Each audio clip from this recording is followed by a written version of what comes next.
how to eat ചക്ക. ഇതെങ്ങനെ തിന്നണമെന്ന് ഞാൻ കാണിച്ചു തരാം. ഞാനിവിടെ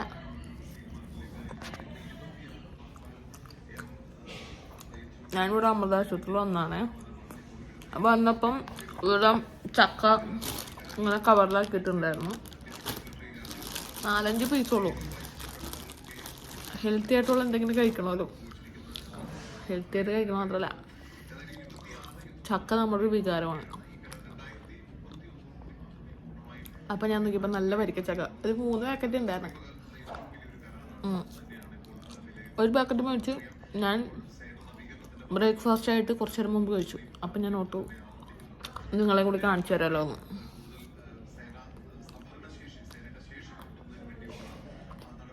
ചക്ക നമുക്കെപ്പോഴും കിട്ടുന്ന കാര്യമല്ല. എറണാകുളത്ത് ഇപ്പോൾ കൂടുതലും ചക്കയ്ക്ക് 1 കിലോയ്ക്ക് 40 രൂപ എന്തോ ആണ്. പിന്നെ അത് മേടിച്ച് വീട്ടിൽ കൊണ്ടുപോകണം, അമ്മേനെ കൊണ്ടത് ചെത്തിക്കണം.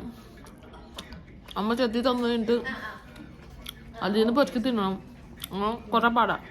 ഇതാവുമ്പോൾ പാക്കറ്റ് നല്ലൊരു ഐഡിയ ആണ്.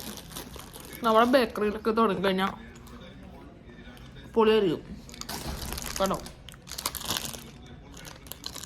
ചെറിയ ചെറിയ പാക്കറ്റിലാക്കിയിട്ട് ചക്ക വച്ചേക്കുന്നത് ഇതൊരു വലിയൊരു ബിസിനസ് ഐഡിയയും കൂടിയാണ്. എന്നെപ്പോലെയുള്ള ചക്കപ്രാന്തികൾ മേടിച്ചിട്ട് ഇത് ഇങ്ങനെ കഴിക്കും. പിന്നെ ഷുഗറൊക്കെ ഉള്ളവർ കഴിക്കണതിന് മുമ്പ് ഇത് കൊണ്ടുപോകണത് ഷുഗറൊക്കെ ഉള്ളവർ കഴിക്കണതിന് മുമ്പ് ഒന്ന് ശ്രദ്ധിക്കുക. കാരണം എന്താ വെച്ചാൽ ചക്ക മാങ്ങയൊക്കെ ഷുഗർ പെട്ടെന്ന് കൂടുമെന്നാണ് പറഞ്ഞിരിക്കുന്നത്. എനിക്കിപ്പോൾ ഷുഗർ ലോ ആണ്. എൻ്റെ അമ്മക്കും വീട്ടുകാർക്കും എൻ്റെ ആങ്ങൾക്കൊക്കെ ഷുഗർ ഉള്ളതുകൊണ്ട് എന്തായാലും നമുക്ക് വരും. വന്നതിന് മുമ്പ് നമുക്കിത് കഴിക്കുകയാണെങ്കിൽ, ചക്ക കഴിച്ചിട്ടാണല്ലോ ഷുഗർ വന്നത്, മാങ്ങയൊക്കെ തിന്നിട്ടാണല്ലോ ഷുഗർ വന്നതെന്ന് ആലോചിച്ച് വിഷമിച്ചിരിക്കാം. എന്തായാലും ഷുഗർ വരും.